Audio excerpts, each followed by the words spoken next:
আসসালামু আলাইকুম, আমি মোহাম্মদ মাকসুদা আক্তার। আবার আপনাদের মাঝে উপস্থিত হয়েছি দেশ সেরা আয়াস সেন্টার হেক্সাসিন্দা বাজার থেকে আরো একটি সফলতার গল্প নিয়ে, যিনি 19 জুন আমাদের এখান থেকে মেইন এক্সাম দিয়ে 6 পয়েন্ট পেয়েছেন।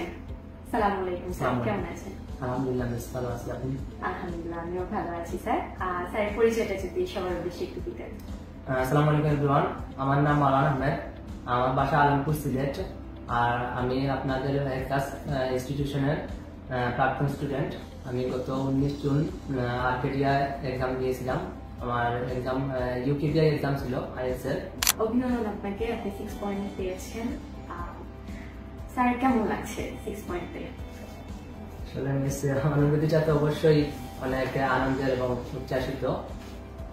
স্পেশালি আমার সংখ্যালঘু মানুষের সাপোর্ট, প্লাস আমার মায়ের দোয়া, আমার কর্মপ্রচেষ্টার জন্য এতটুকু আসতে পেরেছি। অবশ্যই আমার কাছে অনেক বেশি ভালো লাগছে।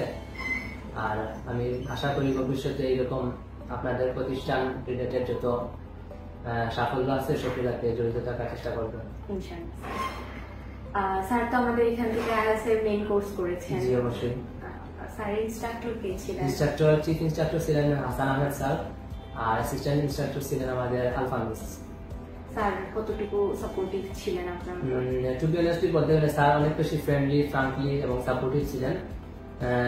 ইভেন আমি মক টেস্টও স্যারের কাছে দিয়েছিলাম, এবং ব্যাচ চলাকালীন স্যারের রুলস রেগুলেশন, পড়ালেখার স্টাইলটা অনেক স্ট্রিক্ট ছিল এবং খুব ফ্রেন্ডলি ছিল।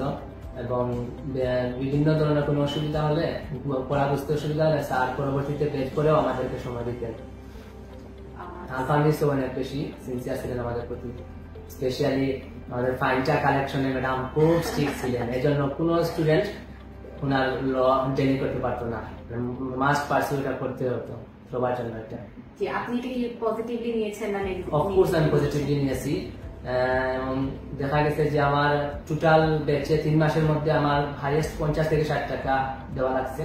আবার অনেক স্টুডেন্ট আছে অনেক হিউজ অ্যামাউন্টে পে করতে হয়েছে।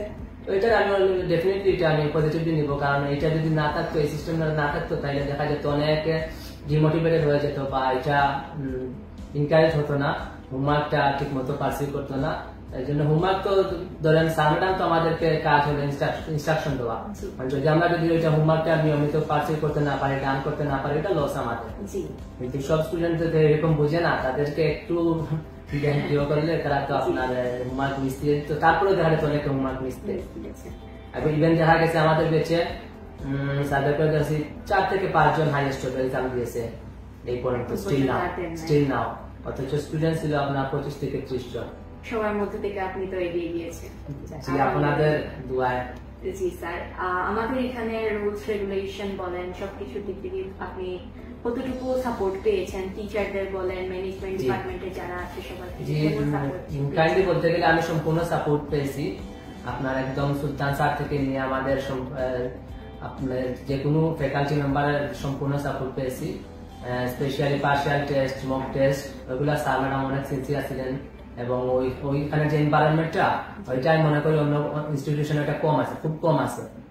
এবং দেখা গেছে যে আপনার লিসনিং মডিউলের যে আরকন হেডসেটটা আছে, ওইটা আমাদের মেইন এক্সামে থাকে। ওইটা স্যাররাই বলে দিয়েছেন তোমাদেরকে এই হেডসেটটা শুধু আমরাই প্রোভাইড করি, অন্য কোনোখানে এরকম এনভায়রনমেন্ট এডেড যে একটা সিচুয়েশন আছে, ওই রকম কন্ডিশনে তুমি সম্পূর্ণ দিতে পারবে না। এই জন্য যত বেশি মক পার্শিয়াল দিবেন, আমার কাছে মনে হয় নিজের একটা স্কিল বাড়ে, প্র্যাকটিস, কনফিডেন্স বাড়ে, ওইটা সবারই দেওয়া উচিত। আর স্পেশালি বলবো যে অনেক স্টুডেন্ট আছে দেখা যায় ব্যাচ শেষ করে আপনার জ্বরে পড়ে এবং এক্সাম দিতে আর কি আনউইলিং থাকে, ওরা দিতে চায় না, গড়িমসি করে। দেখা গেছে আপনার সর্বোচ্চ ব্যাচ শেষ করে 1 থেকে 1.5 মাস 2 মাস সময় নিয়ে এক্সামটা দিলে একটু পার হয়ে রেজাল্ট আসে। ওইটা আমাদের হাসান স্যার প্রিপেয়ার করেছেন যে তোমরা বেশি সময় নিবে না, যত বেশি সময় নিবে তোমরা ডিমোটিভেটেড হয়ে যাবে। দেখা যাবে অনেক ম্যাক্সিমাম স্টুডেন্ট আর পরীক্ষা দিতে চাইবে না। আমার নিজের দেখা অনেক স্টুডেন্ট আছে, আমার ফ্রেন্ড সার্কেল অনেক আছে, ব্যাচ শেষ করে আর এক্সাম দেয় না। সবারই তো একটা ইচ্ছা আছে যে আইএলটিএস তো মেইনলি সব লোক করে যে আমরা বিদেশ এরপর যাওয়ার জন্য, এরপর যাওয়ার জন্য হলে দেখা যায় সেশন একটা ধরতে হয়। দেখা গেল আমি এক্সাম দিলাম না, সেশন মিস হয়ে গেল, তারপর স্টাডি কেয়ারটা কোনো পড়ে গেল, নানান ঝামেলা পড়ে যায়। প্রত্যেকের একটা ড্রিম থাকে, ড্রিমের প্রতি যদি ডেডিকেটেড থাকেন, অ্যাম্বিশিয়াস থাকেন, তাহলে অবশ্যই আপনার টাইম মেনটেন করে সবকিছু পারসিভ করতে হবে, তা না হলে নানান ধরনের জটিলতা দেখা দেয়। জি। স্যারের নেক্সট প্ল্যান কি? Next plan miss September session ধরবো অস্ট্রেলিয়া বা ফ্রান্স ইউকেতে। সেপ্টেম্বর সেশন ধরতে হলে সেপ্টেম্বর বা নভেম্বর সেশন ধরতে হলে সময় খুব কমে আসছে, এখানে সার্টিফিকেট ডকুমেন্ট সবগুলা কালেক্ট করতে হচ্ছে, একটু আপনার টাফ হয়ে যায় সিচুয়েশন মেনটেন করা সবকিছু। আর ব্যালেন্স সবগুলো আপনার প্রপারলি আছে কালেক্টেড, ধরনের কিছু ডকুমেন্ট যেগুলো আছে ওগুলো জাস্ট কালেক্ট হয়ে গেলে ইনশাআল্লাহ হয়ে যাবে। আপনার জন্য বেস্ট উইশেস।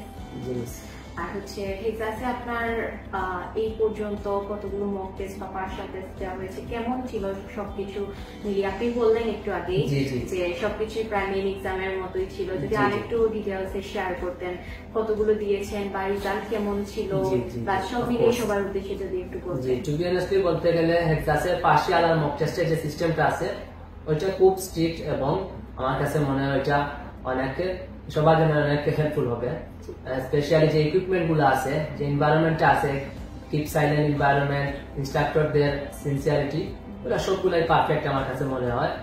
আর পার্সিয়াল আমি টোটাল দিয়েছিলাম আপনার 28টার মধ্যে 25টা, আর মক টেস্ট দিয়েছিলাম টোটাল 3টা। আর পার্সিয়ালের রেজাল্ট ধরেন রিডিং লিসনিং এগুলা সবগুলাতেই 5.5 এরকম থাকতো, স্পিকিং এরকম 5 থাকতো। স্পিকিং পার্সিয়াল একটু কমই দিয়েছিলাম আমি, মাঝখানে আপনার রমজান মাস চলে আসে এই জন্য একটু আপনার গ্যাপ পড়ে যায়, কারণ রমজান পরে আবার আপনার প্রত্যেকটা মডিউল দেখা গেছে যে সপ্তাহে আপনার 7 দিনের মধ্যে 4 দিনে আপনার পার্সিয়াল টেস্ট করে যেত। আর মক সময়ের ভিতরেই মক আপনার প্রায় 4-3টার মতো দিয়েছিলাম। আপনাদের প্রতিষ্ঠানে সবগুলো দেওয়া হয়েছে মক। জি স্যারের আমাদের এখানে মেইন এক্সাম রেজিস্ট্রেশন করেছেন, দেন আমাদের তো ব্যবস্থা আছে সাপোর্ট সেন্টারে পেপার চেক করা, প্লাস হচ্ছে কাউন্সিলিং এর জন্য কোন মডিউলে কেমন আপনার অগ্রসর হতে হবে। স্যার ম্যামরা তো আপনাদের জন্য ছিল, ওনাদের কাছে এসেছিলেন, কেমন সাপোর্ট পেয়েছেন? জি, সম্পূর্ণ সাপোর্টই আমাদেরকে দেওয়া হয়েছিল প্রত্যেকটা হেক্সাসের প্রত্যেকটা ফ্যাকাল্টি মেম্বারের কাছে। আমি টু বি অনেস্টলি অনেক গ্রেটফুল, স্পেশালি আমাদের হাসান স্যার, আলফা মিস এবং ক্যাশিয়ার অ্যাকাউন্টেন্ট অনেক স্যার ম্যাডাম আছেন যাদের হয়তো আমরা নাম চিনি না, তবে অনেক সিনসিয়ার তারা আমাদের প্রতি কাইন্ডলি। এমন কখনো কোনোদিন হয় নাই যে কোনো হেল্পের কারণে গেছি দেরি হয়েছে ওই হেল্পটা পাইতে, এরকম কোনোদিন কোনো এক্সপিরিয়েন্স আমার হয় নাই।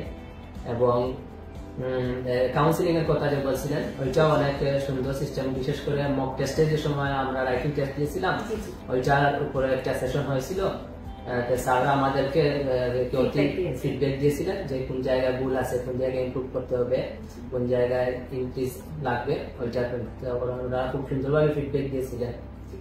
আর আইএলটিএস জার্নিটা সম্পূর্ণ আমার কাছে একটা চ্যালেঞ্জিং জার্নি মনে হয়, মানে খুব বেশি ডেডিকেটেড সিনসিয়ার নিজের প্রতি, নিজের পড়ালেখার প্রতি অনেস্ট না থাকলে এটা আসলে পার্সিভ করা সম্ভব নয়।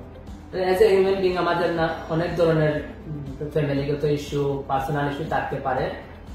দেখা গেছে যে একটা স্টুডেন্ট যদি আমার কাছে মনে হয় 2 থেকে 3 দিন যদি সে বইয়ের কাজ থেকে দূরে থাকে, সে টোটালি ডিস্ট্রাক্টিভ হয়ে যায় ওই মাইন্ডসেট থেকে। তারপর দেখা যায় পড়ালেখাটা হয়ে ওঠে না, ব্যাচও হয়ে ওঠে না, আর এক্সামটাও হয়ে ওঠে না। আর এক্সাম দিতে আপনার অবশ্যই রেজিস্ট্রেশন করতে একটা সাহসের ব্যাপার আছে, ওইটা অনেক সাহস করে রেজিস্ট্রেশনটা করতে হয়। অনেক সময় আমাদের হাসান স্যার, আলফা মিস ব্যাচের সময় আপনার 2 মাস চলাকালীন বলছিলেন রেজিস্ট্রেশন করে ফেলো, তোমরা রেজিস্ট্রেশন করে ফেলো। তারপর আমরা আবার ব্যাচ শেষ করেই আপনার রেজিস্ট্রেশন করেছিলাম। আর রেজিস্ট্রেশন পরে ধরেন হাতে 1 থেকে 1.5 মাস থাকে না, অবশ্য 1 মাস থাকে। এটা আর কি খুব চ্যালেঞ্জিং। ওইটা রুটিন মাফিক যদি আপনি ওই 1 মাসটা যদি আপনি লিড করতে না পারেন তাইলে দেখা যায় একটা বেটার রেজাল্ট আশা করা যায় না। মনে করেন প্রত্যেক দিন আপনাকে মাস্ক আপনার 4টা মডিউল আপনার পারসিভ করতেই হবে, 1 ঘন্টা হোক, 2 ঘন্টা হোক, 4 ঘন্টা হোক, প্রত্যেকের প্রিফারেন্স হচ্ছে। সবাই তো শুনলো আপনার, আর সবার উদ্দেশ্যে আরো যদি কিছু একটু বলতেন তাহলে সবাই আপনার মতো করে এরকম একটা ভালো রেজাল্ট করতে পারবে। অবশ্যই সবার উদ্দেশ্যে একটু কিছু যদি বলতেন স্যার। সবার উদ্দেশ্যে আমি একটি কথা বলবো যে আমি বা আমার যত ভাই বন্ধু সব আছে, সবাই একটা এইম নিয়ে হেক্সাস ইনস্টিটিউশনে আসে যে সবাই আপনার অ্যাপ্রোচ যাবে। প্রত্যেকের অনেক ড্রিম কান্ট্রি থাকে, তাহলে এই ড্রিম কান্ট্রিতে আপনার যাওয়ার প্রথম ধাপই হলো আইএলটিএস জার্নিটা, যেটা অনেক চ্যালেঞ্জিং ব্যাপার। আইএলটিএস জার্নিটা যদি আমি ঠিক মতো পারসিভ করতে না পারি, একটা বেটার রেজাল্ট মোটামুটি 6, 7, 8 এরকম যদি রেজাল্ট না আসে তাইলে দেখা যায় আমাদের ড্রিমটা আর ফুলফিল হয় না। আমরা যে টিনেজ জেনারেশন আছে আমাদের একমাত্র যাওয়ার ওয়ে হলো স্টুডেন্ট ভিসা। বর্তমানে অনেক কান্ট্রি ম্যাক্সিমাম কান্ট্রিটা প্রিফার করে 6.5 7 এরকম পেলে আপনার প্রায় 150 কান্ট্রিতে অ্যাক্সেস নেওয়া যায়। এটা আমাদের সুলতান স্যার আমাদেরকে বলেছিলেন। তাইলে যদিও আমাদের অ্যাম্বিশনটা থাকে আপনার অ্যাব্রোড যাওয়ার দিন থাকা, তাহলে অবশ্যই আপনি কখনো গিভ আপ করা যাবে না। জার্নিটা যেহেতু করেছেন আপনার নিজেকে কষ্ট করতে হবে, অনেক বেশি পরিশ্রম করা। টু বি অনেস্ট আমি নিজেও অনেক পরিশ্রম করেছি, অনেক বেশি পরিশ্রম করা লাগে। সমস্যা তো সবার জীবনে থাকে, শুধু যে আমার 24 ঘন্টায় পড়তে হবে এরকম কিন্তু না। ফ্যামিলি আছে, ফ্রেন্ড সার্কেল আছে, সবগুলো আর কি মেনটেন করে তার বাদে আপনি পড়ালেখাটা আর কি মাস্ট পার্সিউ করতে হবে। যদি আপনার দেখা যায় যে ওই সবগুলা পার্সিউ করে পড়ালেখা হচ্ছে না, তাহলে আপনার কাট অফ কয়েকটা জিনিস থেকে অবশ্যই কাট অফ করতে হবে, কারণ এটা আপনি ডেলি করতে পারবেন না। আপনি এগুলো যেতে হলে মাস্ট এটা ফেস করতেই হবে। ইভেন আমার অনেক ফ্রেন্ড সার্কেল আছে আগামী মাসে এই 10 দিন পরে এক্সাম দিবে, তো তাদেরকে বলি লাস্ট সময়ে সবকিছু ছেড়ে দাও, এই লাস্ট সময়টা তুমি প্রচুর হার্ড ওয়ার্কিং করতে হবে। Thank you so much sir, আপনার এত সুন্দর উইশেস গুলো আপনার ফ্রেন্ডদের জন্য দেওয়ার জন্য, ছোট ভাই বোন বড় ভাই বোন। আর কি কথা স্পেশালি রাইটিং আর রিডিং ওইটা খুব একটা টাফ এবং চ্যালেঞ্জিং মডিউল আমার কাছে মনে হয়। স্পেশালি রাইটিং টাস্ক 1 এ দেখা যায় আপনার 6 থেকে 7টা চার্ট আছে। অনেকে দেখা যায় আপনার 3-4টা চার্ট ভালো করে পড়ে আর 2-1টা ক্যান্সেল করে দেয়। এখন দেখা গেল পরীক্ষায় আমি 3-4টা থেকে আসলো আমি মনে করেন আমি বার চার্ট পড়লাম, কোম্পানি চার্ট পড়লাম, গ্রাফ চার্ট পড়লাম, লাইন চার্ট পড়লাম, দেখা গেল এসে গেল ম্যাপ বা ডায়াগ্রাম, তাহলে এটা টাস্ক হয়ে যায়। আমি সবার জন্য বলবো যে একটু হলেও প্রত্যেকটা চার্ট রাইটিং টাস্ক 1 এর জন্য আপনারা ভালো করে শিখবেন, এবং রাইটিং টাস্ক 2 এর জন্য প্রচুর আইডিয়া জেনারেট করা লাগে, আবার মেইন এক্সামে দেখা যায় রাইটিং 2 তে এত বেশি ডিফিকাল্ট কিছু আসে না, কিন্তু বলা যায় না, যদি এসে যায় আপনার যদি আইডিয়া জেনারেশন থাকে তাহলে আপনি অবশ্যই এটা মেনটেন করে দিতে পারবেন।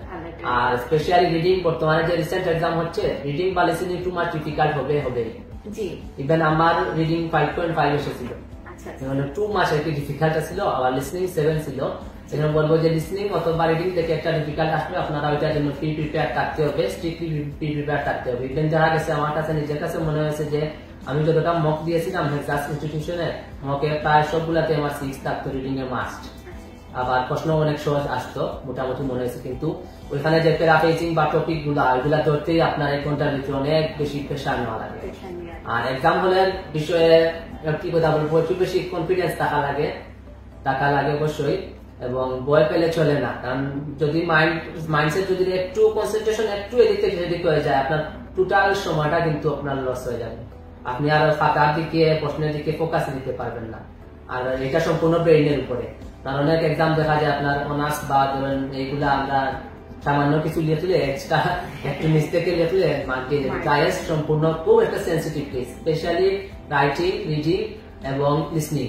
একটা এই জায়গায় বসালে একটা পাঞ্চুয়েশনের মিস্টেক হলে আপনার ব্যান্ড স্কোর অটোমেটিক ডিক্রিজ হয়ে যাবে। এই সবগুলা মেনটেন করে আপনাদেরকে পড়তে হবে, বিশেষ করে রাইটিং আর রিডিং এর দিকে একটু বেশি খেয়াল করবেন আপনারা, এটাই বলবো আমি। Thank you so much sir, আপনার অভিজ্ঞতা শেয়ার করার জন্য। আর ভাই বোন প্লাস হচ্ছে আপনার যা বন্ধু বান্ধব প্লাস যে শুভাকাঙ্ক্ষী যারাই আছে তাদের জন্য এত সুন্দর করে আপনার উইশেস গুলো প্লাস হচ্ছে আপনার এত সুন্দর অভিজ্ঞতা আপনি শেয়ার করেছেন, তাদেরকে মোটিভেশন দিয়েছেন। Thank you so much sir.